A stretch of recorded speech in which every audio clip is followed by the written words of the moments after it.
Hey folks, this video is going to walk you through setting up an entity for your business on IncFile. If you're a freelancer or independent contractor or small business that has yet to incorporate and you're looking to do that, this video will be very helpful for you. I use IncFile because I find it to be one of the easier services and least expensive services to use to set up an entity. So if you're looking for some help with that, this is the video. I do have a link below to go to IncFile and sign up. If you use that link, I will get an affiliate commission, just FYI, but it's no extra cost to you, and I think it's going to be extremely helpful for you. Also, a link below. There's a link below for a slightly extended free course that I have on my website about the process of incorporating. The course includes this very video, but it also includes a written lesson that will help you understand, the bigger picture of incorporating and other things that you need to do. And it has one additional video that will help you understand what has to happen at the end of setting up your entity with IncFile. So check that out if you want some extra help. You can also hit me up if you have any questions. Thanks. I'm Joe DiSanto, by the way. I am an independent CFO and business consultant. I actually spent the first 20 years of my career in Los Angeles building several multi-million-dollar businesses in the advertising and entertainment space. And I have since semi-retired, and I'm working part-time doing CFO work and business management work for small businesses and high-income individuals. But I also have my website, Play Louder, and there you can find all sorts of great information on personal finance, small business, and real estate investing. So if you are interested in expanding your income potential and also keeping more of that money so it can grow and get you to the promised land, as I like to call it, a little sooner, please go check it out. I think you will find it helpful. Thanks. Oh, and don't forget to subscribe. I'm going to be releasing a bunch more videos on personal finance, small business, and real estate investing. The 3 pillars to success, as I like to call them. So if you're looking to increase your income and keep more of the money that you're making so you can invest it and grow it more quickly for the future, I think the channel will be very helpful for you. Thanks.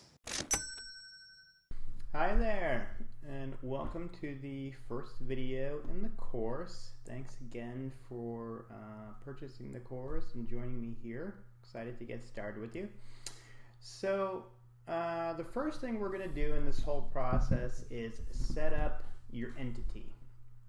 And if you're not exactly familiar with what I mean by entity, that's like your corporate structure. So generally, that's going to fall in 2 categories. You're either going to be a corporation, and that you've probably seen it designated with an INC at the end of a business name or a CORP at the end of a business name. I'm going to be setting up a corporation or an Inc. My company is going to be called Business Papers Inc. The other most common option for a single member setup or maybe a spouse situation is an LLC, and that's it's not technically a corp. It's a limited liability company. And you would essentially end up with the LLC designation at the end of your business name. There's people asking, what's the difference between the corp and the LLC? There are some differences, more when it comes to having partners and things like that. But if it's just you as a single owner, or you and your spouse or something like that, there really isn't all that much difference. Now, I'm going to admit I'm not a licensed attorney. I'm not a licensed CPA. And depending who you talk to, you might get a slightly different answer than that. But I've spoken to both my CPA and my attorney, and they've agreed that there isn't all that much different between the designations in terms of liability protection or whatever. Now, where you will find some differences is that for LLCs, there are actually less kind of annual corporate filing requirements. Like you don't have to have a quote-unquote annual meeting or take minutes and things like that. So there is somewhat of a benefit to being an LLC in that sense. Now, the only difference, though, is each state is slightly different in the way they impose taxes on LLCs versus corps. And I found that more often than not, for whatever reason, LLCs will be charged slightly higher taxes, or even sometimes even more, significantly higher taxes than Incs. Why that is, again, I don't honestly know. Based on the fact that the taxes can be, I think, a little bit more unfavorable for LLCs, I'm going to go with a corp. But again, being I'm not a licensed attorney or CPA, I actually can't give you a recommendation on what entity you should go with. Legally, I can't do that, so I'm not going to do that. But what I'm going to do is tell you that what I'm doing is an S-Corp or an INC, and that's what I'm going to take you through here in IncFile in terms of the setup. And that brings me to IncFile. Now, let me give you a little bit more background. The way setting up an entity works is it usually begins at the state level. Not usually, it always begins at the state level. So you set up an entity in the state of your choice. Often that's the state that your business is going to be based in, but not always. And then once you have your entity set up with the state, you go to the IRS and you essentially tell them you have an entity in this state, and you register with them, and you get a federal tax ID number. And now your entity is sort of established in both the state and with the federal government. So you can go to your Secretary of State website, and you can download a pretty basic form about setting up an entity, fill it out, mail it in with the fee, and they will send you back your articles of incorporation. And you could go do that, and it's probably the cheapest thing to do. Now, I actually use this file called this service called IncFile, and IncFile is no different than, say, LegalZoom or Zen Business or whatever. They all kind of do the same thing. Essentially, what they do is they make the process easier for you, because going to your Secretary of State website and kind of trying to figure out what's going on there, it's slightly hard to navigate and all that sort of stuff, and you want to make sure that you do the application correctly. And so when you use a service like IncFile, for example, it really just makes it very simple for you. And then the other thing that services like this do is they upsell you on other things to make your life easier. And that's not a bad thing, don't get me wrong. I think in particular IncFile offers a great service, and it's reasonably priced. So you can choose how much you want to buy, and I'm going to walk you through what I think are the ways you should do it. Now, the reason I like IncFile is not only is it easy to use, but they don't charge you for the basic entity setup with the state. So meaning, if you don't buy any of their extra stuff and you just go on here and you say, I want you to set up an entity for me in the state of Florida, it's actually no cost. You just pay for the state filing fee, and they essentially allow you to use the website for free. Now, they want you to buy other things, and I'm going to recommend that you do buy some other things, but what I just stated is why IncFile, I think, is one of the least expensive ways to go. So in terms of what I think you should buy, and it can be slightly confusing, is that the main two things that I think we're going to buy here, or I'm going to recommend that you buy, is your corporate bylaws and your meeting minutes. Okay. Essentially, when you set up the entity, we're going to go through this process. They're going to send in the application to the state, and when it comes back, you're going to get articles of incorporation. But beyond that, you need to basically have a set of documents that really just stay in your desk drawer, in your filing cabinet, or on your computer. You don't register them with the state, but they're a set of documents that explain the way you've decided to operate your company. Sort of a set of instructions of how the organization functions. And if you do an incorporation, that document will be called your corporate bylaws. If you do an LLC, that document will be called an operating agreement. But they're both essentially the same thing. And they also tell you who the owners are and all the basic setup. So when we do the IncFile thing, we're going to choose to buy the corporate bylaws. And then the other document that you have to do initially is you have to have an initial meeting where you adopt the corporate bylaws and say establish who the owners of the organization are and who the directors are, and that's called your organizational meeting. And so we're going to buy those two documents from IncFile. I mean, essentially IncFile is sort of acting as an attorney in a way. Like normally if you didn't do this process entirely yourself or even use a service like IncFile, you would likely use an attorney. And part of what the attorney would do is, one, go file the documents with the state and get your articles of incorporation, but two, they would create those bylaws and those meeting minutes for you. And so IncFile essentially provides those at a much reduced cost. So we are going to opt to buy those things. Now also, being we're gonna set up a corporation, there's two types of corporations when it comes to essentially filing your taxes.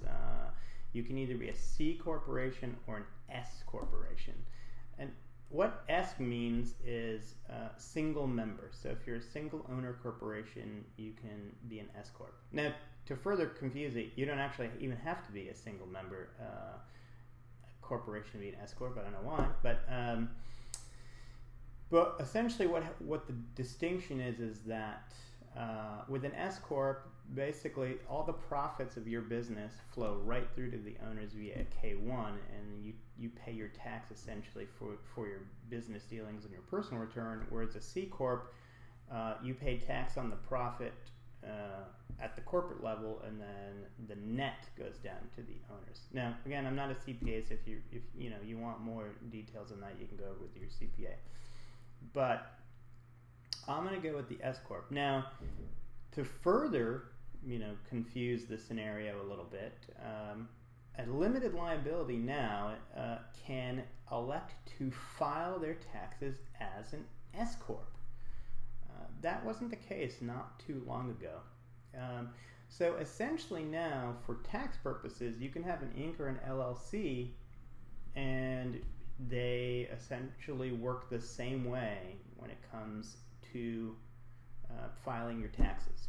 So if you do an LLC, again, I would go with an S-Corp because that's kind of how you'll achieve some of the tax savings. But you can do either. But again, I'm going to go with the Inc. So I'm going to get started here, and we're just going to go through the process together. So I'm going to be setting up an S-Corp in Florida. Now, another caveat or explanation is when it comes to an Inc., if you don't choose to be an S-Corp, your company by default is a C-Corp. So the way you become an S-Corp is to file one piece of paper, and it's called Form 2553 with the IRS. Okay? So the way IncFile works is it says if you say I want to create an S-Corp, basically what it does is it's setting up a corp, which would otherwise be a C-Corp, but it's going to file, quote unquote, the Form 2553 for you for free, for no extra charge. And that's great. It's sort of a step that you avoid. Here's the hitch though. The Form 2553 needs to have your federal tax ID on it in order to be correct. And you have two options. You can pay IncFile to get your federal tax ID for you, which would make that process the most seamless. But if you want to save money, you don't have to pay IncFile to get your tax ID. You can go get it yourself once your articles of incorporation are filed. But you have to give that federal tax ID back to IncFile so they can put it on your Form 2553. I know that sounds confusing, and it kind of is, but don't worry, I'm going to be taking you through that in more detail later. but I just want to lay that out there, and as we go through this, it'll become a little more clear as to why I said it. Okay, so we're going to get started. S-Corp, Florida, start my business. Start your business with confidence. Okay, so here we go. This is the first step with IncFile, and it's basically where you choose how much you're going to spend. Now you notice over here it says silver package. The package fee is 0 because, like I said, IncFile doesn't actually charge you a fee to just file your corp for you with the state. They only pass through the state fee. And you're probably again asking, well, why would they do that for free? Well, it's because this is throughout this process they try to sell you on other things, and some of the things we're definitely going to buy, and you might want to buy more depending on how much you want to spend and how much more convenient you want the process to be. I'm gonna do it to what I think is the least expensive way, and that gets you what you need, with the assumption you're going to do some extra legwork on your own behalf. So you could hit this button, but if you keep scrolling down, you're going to end up with an option to cherry pick some additional services. Okay. So here you see all the things that essentially come with the basic silver package for free. And one of them is preparing and filing the IRS Form 2553. That's going to be how your company gets designated as an S-Corp. And that document, by the way, needs to be filed within 75 days of you setting up your company officially. Now, I will say that my CPA has successfully been able to get the S-Corp election well after that 75 days by sending in like a letter. So if you miss the deadline, you can still get your S-Corp election, but you might want your CPA to do it at that point, because usually they have some sort of insider track to the IRS, and they can get things done a little bit more efficiently. You're going to see a bunch of other things here that come for free, and come the end, we're going to see all these things in our sort of document portal, and I'll explain them further. But then we go down here, and there's some premium services. So here we go. They will get you your employer tax ID number with the IRS, that number I mentioned that needs to be in your 2553, for $70.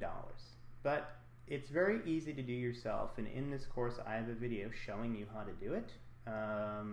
So if you want to save that money, don't choose that and do it yourself. If money's not too much of a concern, I would recommend having them do that. It's just one step you don't have to do, and because they need that tax ID for the 2553, it's just like they kind of take care of it all. But my course is designed so that you could do this as inexpensively as possible, so if you don't want to do that, we're not going to pick that. But the things we are going to pick are the corporate bylaws and the corporate organizational meeting minutes. Those are the two documents that you do need, and you would otherwise need an attorney to do. So this is actually a very, very good price for getting some basic boilerplate documents. The banking resolution, you don't really need. Now, when you go to get a bank account, you're going to need a banking resolution. But many banks provide you with a banking resolution that you can just sign. One that's a boilerplate version that works for them. I bank with Bank of America, and they just give you one as part of the business checking account application process, so you don't really need this. Business contract templates, those could potentially come in handy. Those are going to be things like non-compete, boilerplate documents, and other various things that you may or may not need. But in the interest of keeping this less expensive, just to get you set up, I'm going to suggest you don't get those. So we're going to pick these two things here, the corporate bylaws and the corporate organizational meeting minutes, and towards the end I'm going to be going over those documents, and then I have the next video is all about filling those in. So and then down here they have these kits, like gold kit and platinum kit, and really what these are binders that hold all of your documents. Honestly, you don't need any of that. It's just a waste of paper.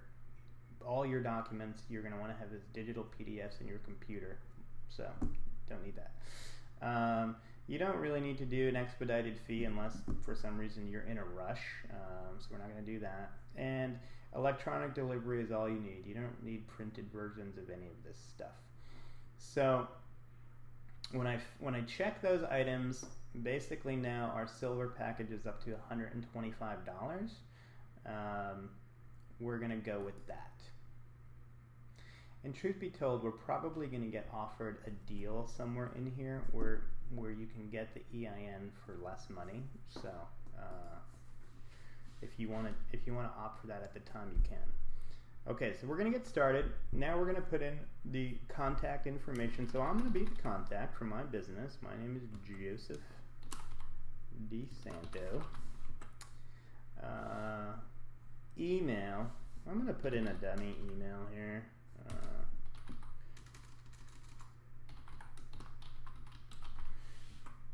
Because truth be told, at the end, I'm not going to submit this application because I've already set up this corp.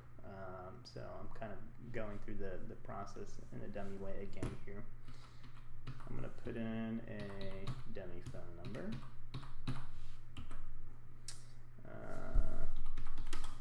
Address.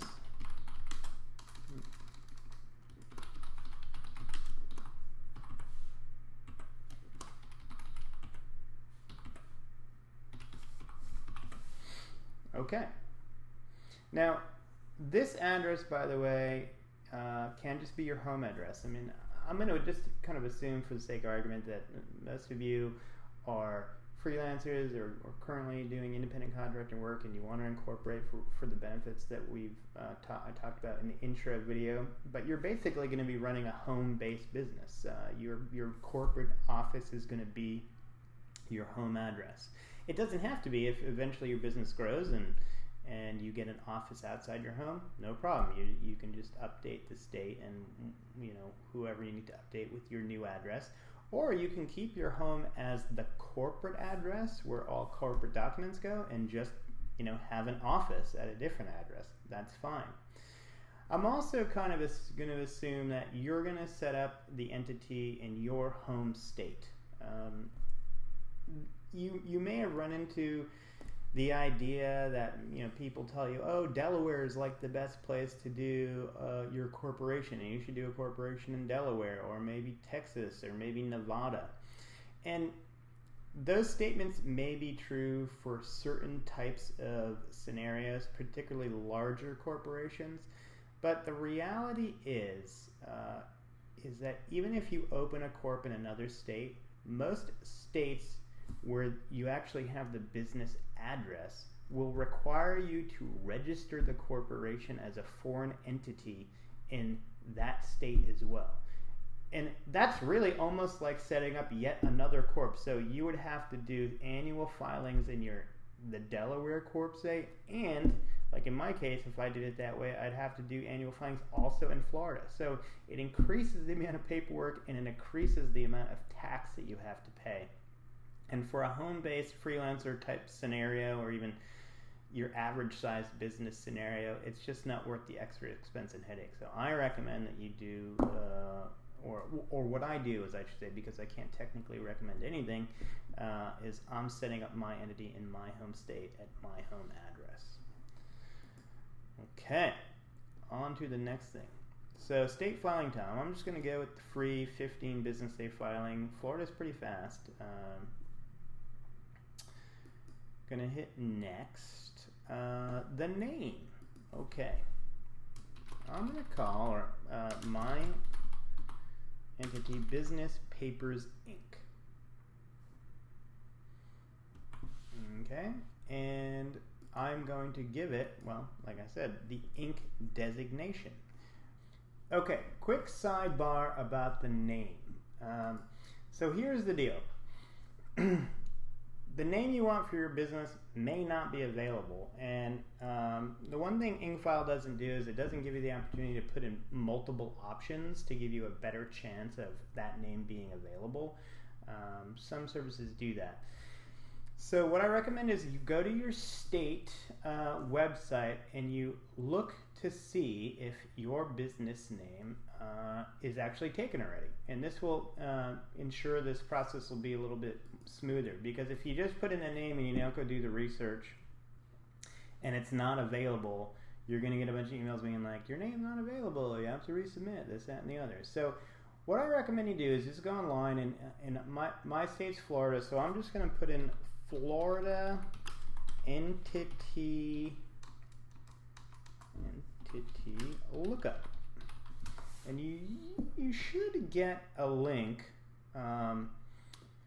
like from either your Secretary of State website or something like that.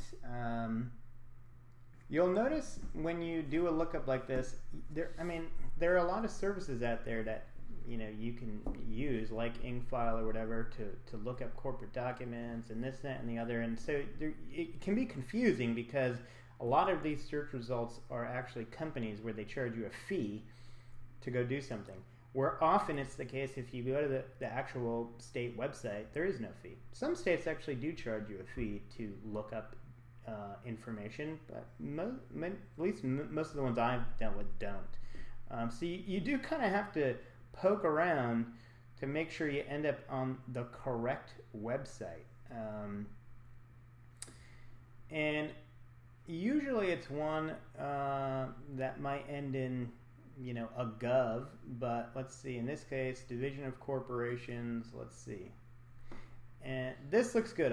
This is actually an official Florida website. So most Secretary of State's websites offer an entity lookup function. So here we go. Search records, corporations, limited liability companies, and so on. So here we go. I'm going to do a search for Business Papers Inc. And truth be told, being I already have this entity set up, it's going to show up in the list. But here, look, Business Papers Inc. active. Now, if I click on that, it's going to be me because it's my entity. But if I hadn't done this, or when I actually set up this entity, I went and did this process, and I looked up the entity name, and it didn't show up in the list. And that's how I knew that the name would be available, because you can't have duplicate corporate names. You can have very similar names, and actually even punctuation can be a difference. Like if Business Papers Inc. period existed, I could probably do Business Papers Inc. no period. But in any case, you'll want to go and do this quick research first and make sure your entity name that you want is available, and that's what you want to put in over here in IncFile, and that will ensure that your application process goes through smoothly. Okay, continuing on. Business industry type. I'm a consultant, so I'm going to go with that. The number of directors or owners. In my case, I'm going to be the sole owner of this entity. If perhaps you were going to do something with your spouse or something like that, or even a partner, you would just, say however many owners there are going to be. In my case, it's going to be one. Business purpose. I provide business consulting. Okay, number of shares authorized. The standard, for whatever reason, this is very common to have the standard number of shares of a company be 1,500. I think maybe that's because it's divisible by odd numbers very easily. Because if you had 3 partners, it'd be 500 shares each. And if it was just 100 shares and you had 3 partners, it'd have to be 33.33333% each. So you can just leave this as is. The par value per share is, they put it at 1 penny. You can leave that. And what that basically means is the initial investment that the owner is going to put into this company, i.e. you, is $15. So when you open your bank account, you could transfer $15 in as your initial transfer in the account, and that sort of is basically you buying into your business. So we'll just leave that as is. But if you wanted to change it, you could. I usually, to be honest with you, put 100 shares at a dollar value and transfer $100 in. But we'll leave it at this for now. It's not all that important. Okay, company address information. So IncFile here, this is something that they offer as a service, which is them giving you a virtual address so you don't have to use your home address. Now, I don't see any value in that in my case, and if it's just going to be you, home-based business, I'm going to recommend you just use your own address. Now, if you've done the research and you've determined that it's really worth it for you to open an entity in another state, you might want something like this. But the truth be told, if you open an entity in another state, the minimum thing you have to do is have a registered agent there, and we're going to run into that a little bit in the next few screens. And that's enough to satisfy the requirement. And even if you have a registered agent but you tell them that your business mailing address is your home address, you'll get all the documents from the state that you need. So this really is of benefit to more unique scenarios. So we're just going to go with the address being our own. And then it says, is the mailing address the same as the company address? Yes, it is. Okay, so look at this. Now we're getting offered a deal here. You can upgrade for only $99 to receive these 4 premium services. Tax ID, banking resolution, express shipping, and business contract templates. So if you want to do this, you can. What that's going to do is it's going to add an extra $100 to your tab. It's entirely up to you. And I will say this, if you want to get all these things, what you should do is go back to the beginning, start over, and select nothing. Don't select having the corporate bylaws or the meeting minutes. Because if you do that, and you go through the process, you're going to get here and they're going to offer you, most commonly this will happen, I don't know if it happens all the time, they're going to offer you all these things plus the meeting minutes plus the bylaws for $99. So heads up. I mean, honestly, it's a good deal to get everything for $99. So if you want to have just less headache and less things to do through this process, I would go for it. It's honestly what I did. I paid $99 and I got these 4 things, and I got the meeting minutes, and I got the bylaws. Now, I'll admit that it sort of nullifies needing a couple of the videos in this course, because you're not going to be filing your own 253 and you're not going to be filing your own EAM, but it will save you some time.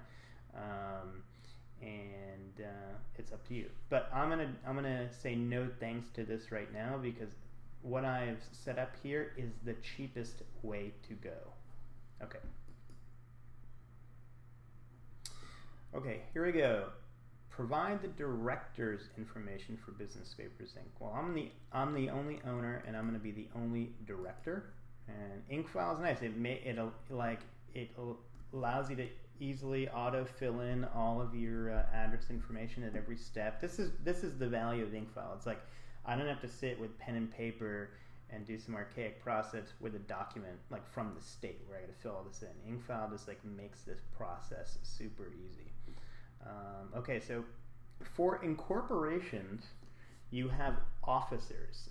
You have a president, a secretary, a treasurer, and a vice president, but that's optional. It's always kind of funny that the vice president is optional. If you're doing an LLC, LLCs don't have officers; they have members. Okay, and also otherwise, incorporations have shareholders, whereas LLCs have members. And LLCs don't have a president, secretary, treasurer. What LLCs either do is you in your operating agreement, you say whether the LLC is either member managed, where every member basically has a voice and kind of has to sign off on everything, or it's manager managed, and all the members elect one member to also be the manager. But with Incs or incorporations, you have the president, secretary, and treasurer as a required officer.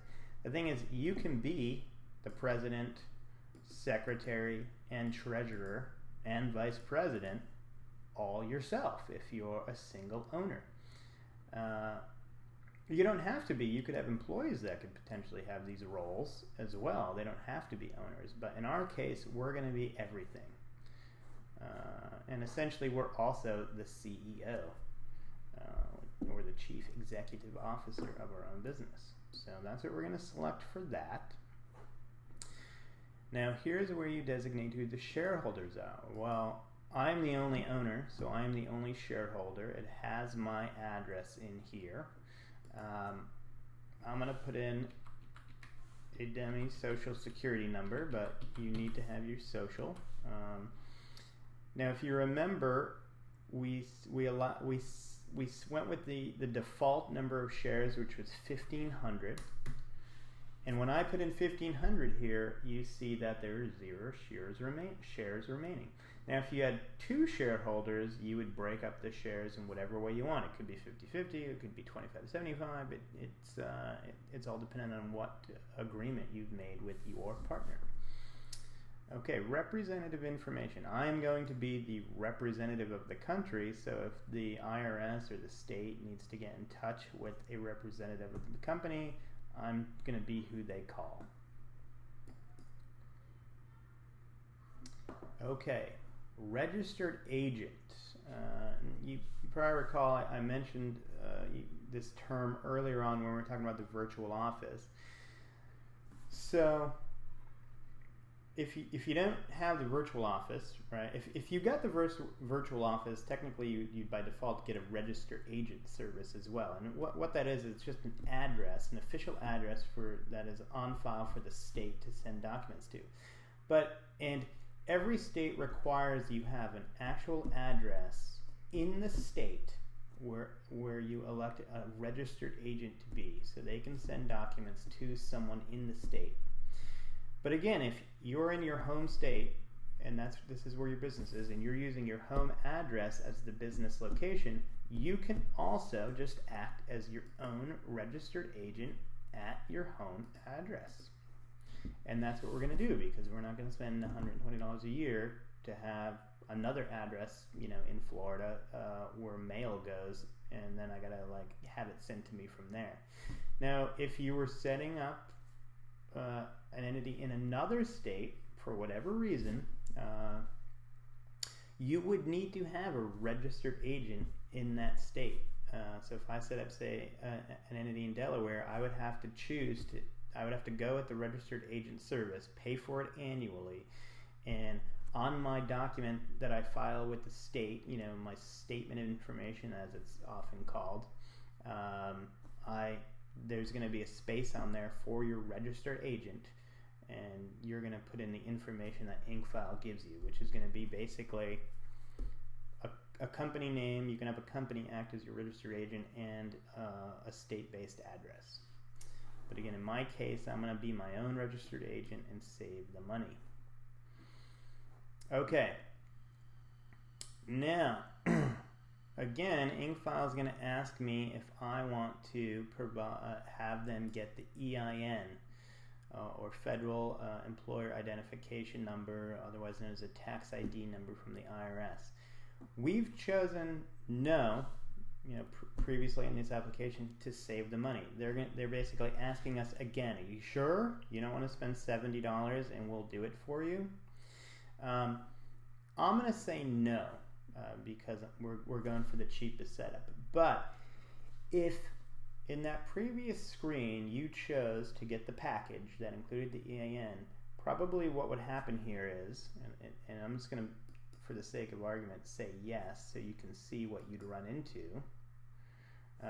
They would ask you for your name and social security number again.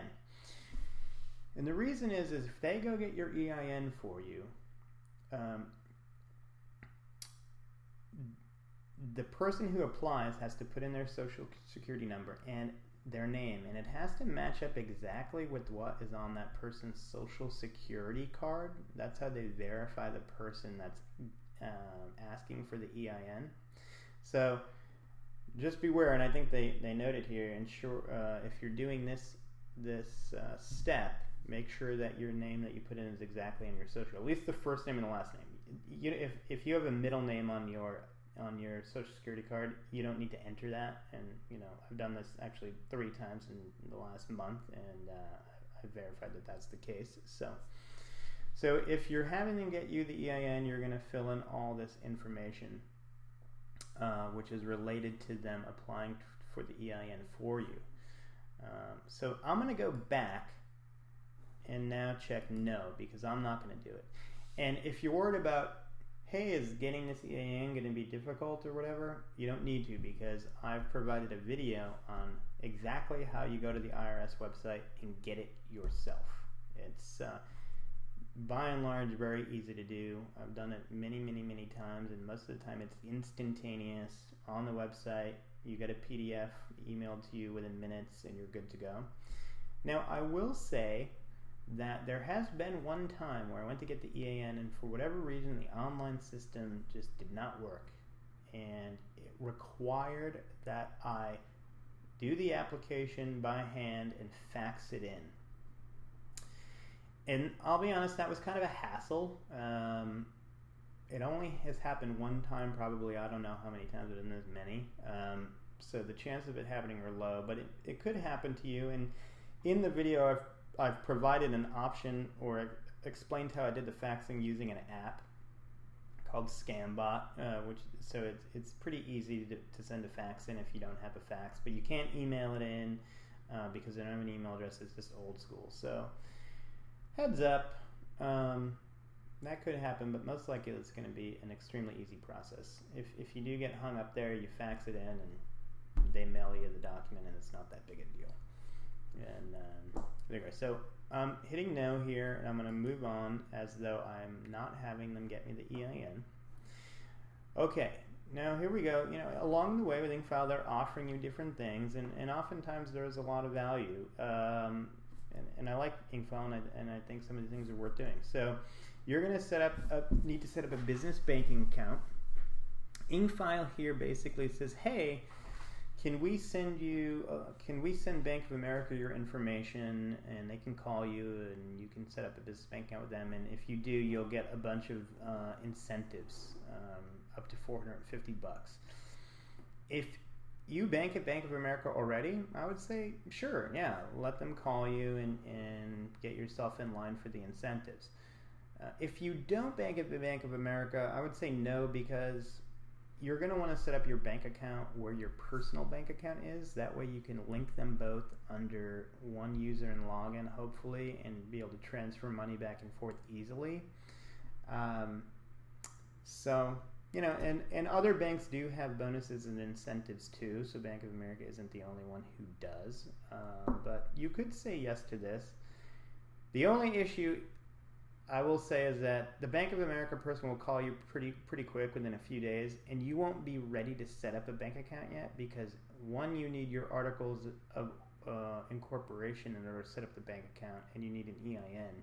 So you have to get those things first. So the Bank of America person will call you, and you'll be like, hey, I'm not ready, and then they'll give you their number, and you can call them back. So a person that I helped do this for, we said yes. They banked with Bank of America. That whole process happened, but in the end, yes, you got $450 worth of incentives, and I'm sure IncFile gets a referral fee. But I'm going to hit no at this time for that. Okay, delivery, electronic delivery. That's all you need. You don't need paper versions of these documents. They're going to provide at the end of this process electronic versions, and that's all you need. So we're going to go 0 there. Tax strategy free consultation. Another upsell here, and honestly, I've never done this because I'm very adept at taxes and have a CPA, so I wouldn't need the consultation. But you might be interested in getting a business tax consultation. As I've said a few times now, setting up your corp in a certain way, in particular the S-Corp, will allow you to get some tax savings by doing your taxes and your payroll in a certain way. And it's the process that I recommend to my clients, that hire me on a retainer basis. And perhaps if you talk with this business tax consultation person, they will explain that. So you might want to say yes to that, but I'm going to say no because I don't need any tax consultation. Okay, business licenses and permits. Okay, this is another upsell. And you probably also in the intro video heard me talk about, I was going to do another video down the line about licenses that you may or may not need. Here's the thing. Depending on what you do, you might need a state-based license. Like, for example, if you are a general contractor, in order to perform services legally in I think every state in the country, you need a general contractor's license, which involves you taking exams with the state and getting certified. If you're a CPA or certified public accountant, you need a license to do that. If you're a real estate agent, you need a license and you need to pass some state-based exams to do that. So that's what this is talking about, in part.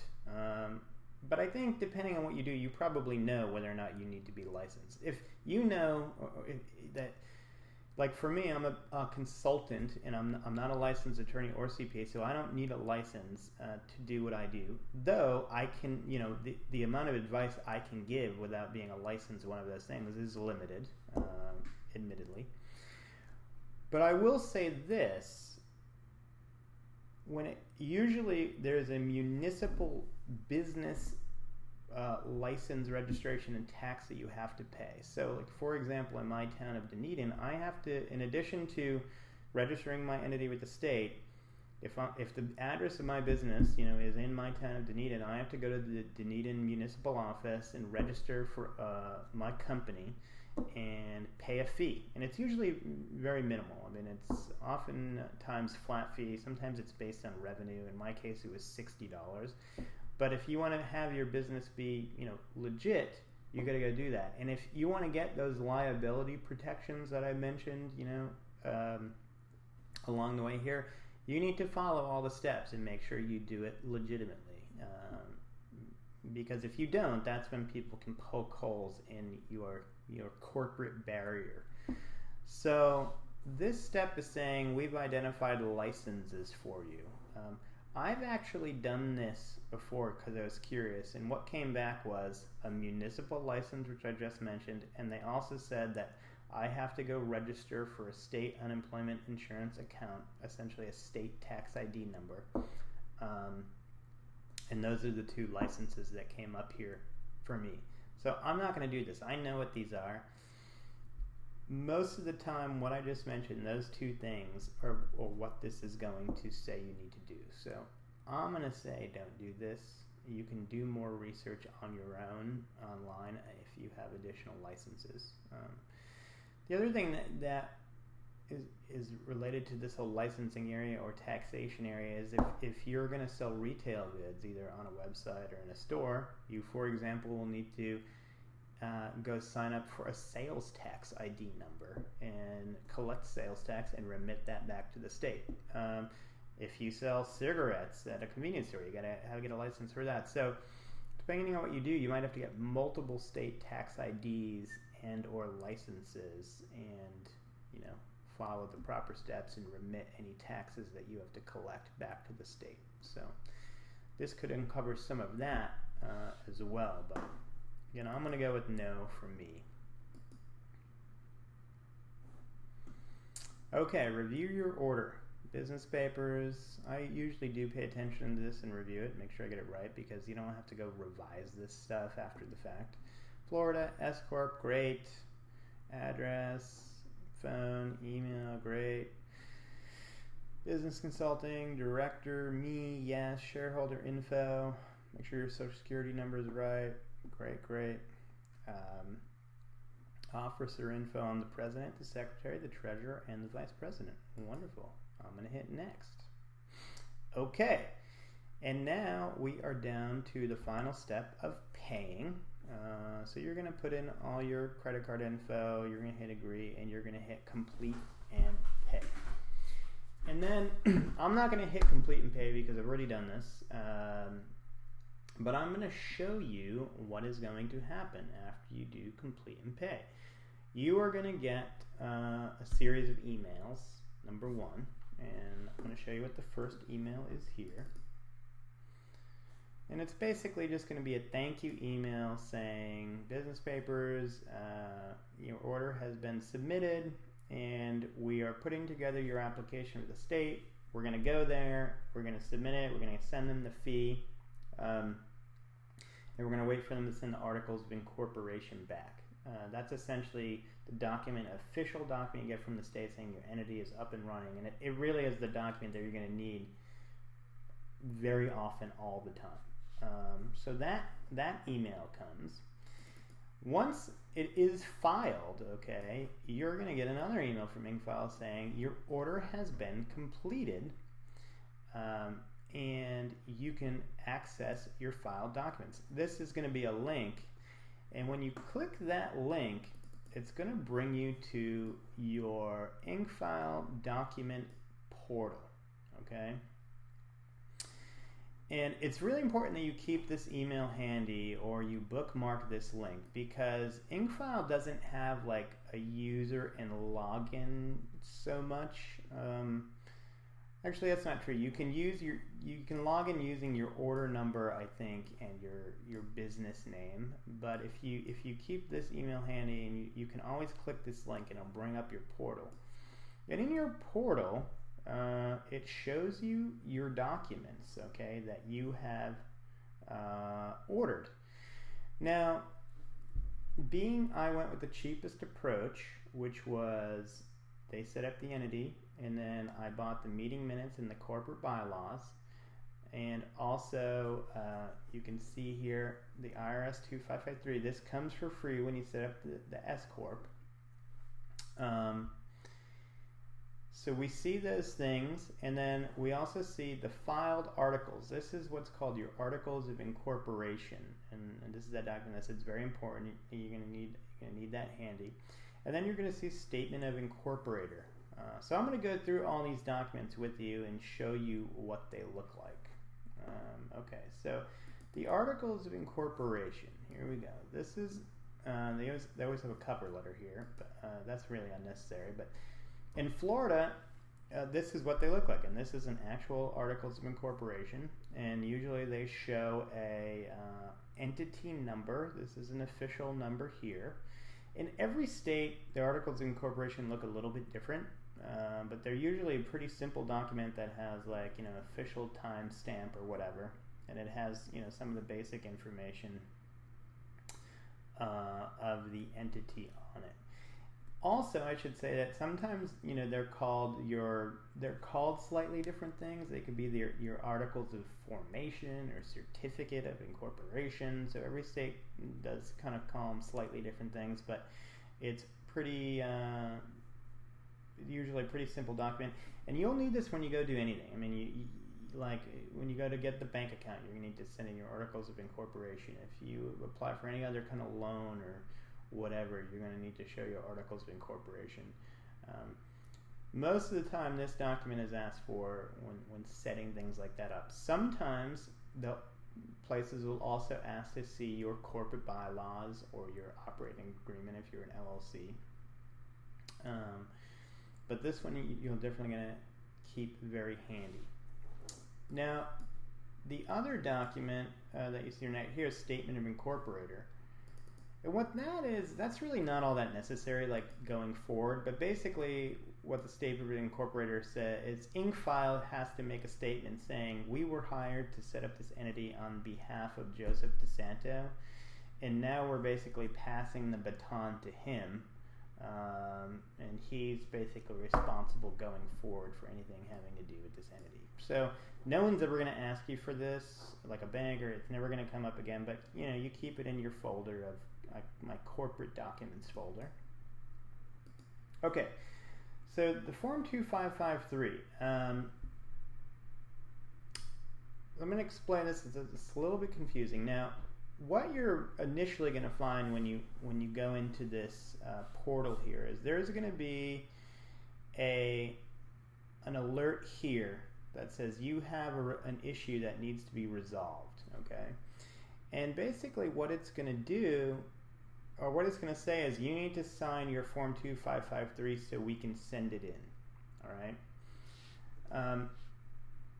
Now, if you didn't get the federal tax ID, even though they ask you to sign this form, it's not going to be complete after you sign it, because right here and right here, they're not going to have the spot. They're not going to have the federal tax ID to put in there. And I'll be perfectly honest with you, I feel like this is a flaw in their system, because I learned this kind of the hard way when I set up an entity a ways back. I saw that the document needed to be signed. I signed it, and they said, thanks, we're going to send that into the IRS. And I thought it was all good. And then come the end of the year, I went to do my tax return, and my CPA was like, the IRS doesn't have your 2553 filed. And I was like, well, I did it with business papers, with the IncFile. And I downloaded the document and I showed them, and they were like, well, it didn't have your tax ID number on it, so I don't think it must not have been registered. So I don't know why IncFile doesn't say, please send us your tax ID and then sign this, but they need to.